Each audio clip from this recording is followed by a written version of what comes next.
Head sõbrad, head erakonnakaaslased, ma usun, on igati asjakohane, kui meie suurkogu teeb mõned poliitilised avaldused ja üks neist peaks kindlasti käsitlema julgeolekut ja riigikaitset.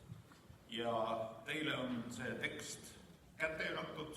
Ma arvan, et ma ei hakka seda teksti ette lugema. Võib-olla toon siit välja paar momenti. Esiteks on siin päris põhjalik preambula, mis räägib sellest, et Isamaa on seisnud riigikaitse ja julgeoleku eest väga mitmel viisil läbi kõigi aastate. Oleme paljudes koalitsioonides ja ka peaministri vastutust kandnud, tegelenud riigikaitse ülesehitamisega, tegelenud NATO-sse astumisega, Vene vägede väljaviimisega ja nii edasi ja nii edasi. Nii et väike niisugune meenutus ajalukku on igati kohane. Teine lõik räägib tõsisest ohust Venemaa suunal. See on üks niisugune teema, millest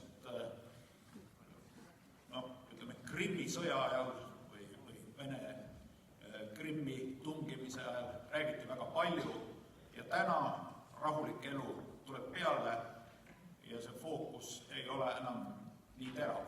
Ma usun, et kui me vaatame Venemaa tegevust meie ümberkaudsetel territooriumidel, vaatame nende tegevust Kaliningradis, meile lähemates naaberoplastites, siis sinna on koondatud väga märkimisväärsed sõjalised jõud, millel kindlasti on niisugune agressiivne suunitlus. Tegu on jõududega, mis on siin ilmselgelt otstarbelised ründe iseloomuga.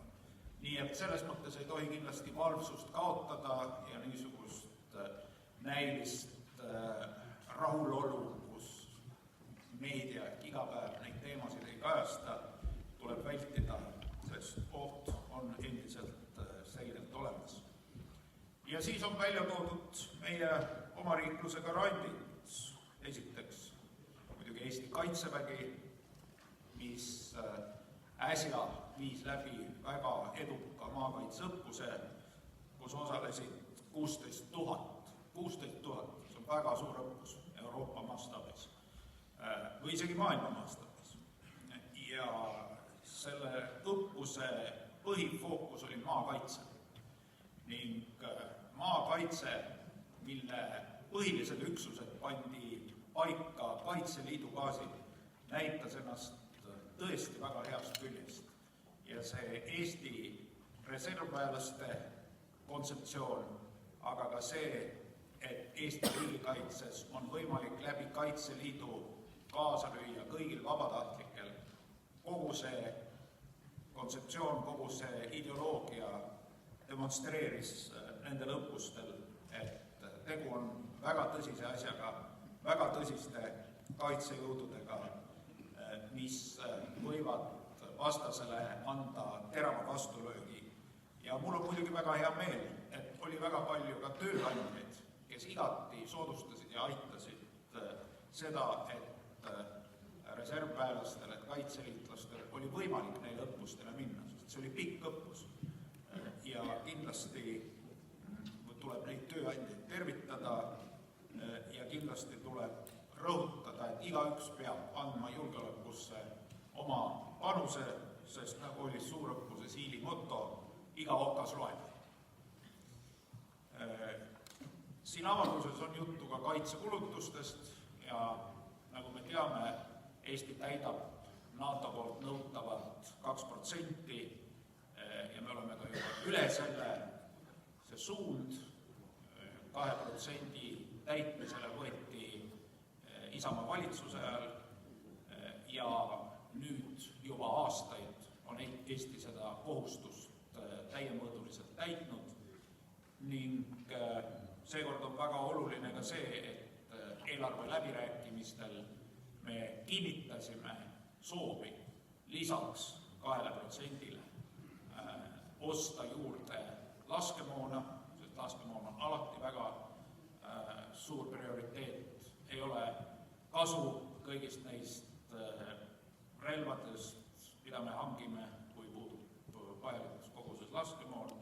Ja tõepoolest jätkub siis kaitseinvesteeringute programm aastani 2022 ja kokku me siis kulutame või kasutame selleks 100 miljonit eurot lisaks.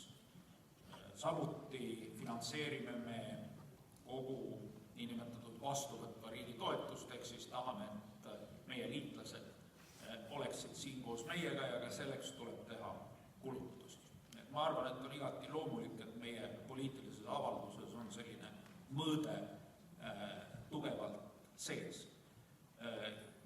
Teisalt on juttu ka meie liitlastest ja ma usun, et selles avalduses peegeldub väike mure selle tõttu, et kõikvõimalikud vaidlused Iraani poliitika üle, kõikvõimalike kaubandustariifide üle võivad meie liitlaseid lahku viia. Ja see on muidugi väga kahetsusväärne, sest sellisele riigile nagu Eesti on väga oluline, et meie liitlased oleksid ühtsed. Ja loomulikult meie peame tegema kõik meist oleneva, et see ühtsus säiliks. Me oleme väike riik, aga isegi väikese riigina me võime selliseid jõupingutusi teha ja toetada. Ja meil on selleks ka üks väga oluline mehhanism teiste kõrval, nimelt meie osalus Euroopa Rahvaparteis, mis, nagu te teate, on ka mõjukaim fraktsioon Euroopa Parlamendis. Ja lõpeb see meie avaldus sellise lausega. Isamaa on olnud kaitseküsimustes kindel ja usaldusväärne selgete seisukohtadega, samas oleme ka alati konsensust ehitanud. Hindame kõrgelt asjaolu, et Eesti riigikaitse ei ole poliitiliste jagelemiste objekt, vaid riigimehelikel valikutel põhinev kindel strateegia. Nii et ma teen omalt poolt igal juhul ettepaneku selline avaldus teha ja ma arvan, et tegu on meie erakonna põhimõtetele igati sobiva ja ka vajaliku avaldusega. Nii et aitäh teile.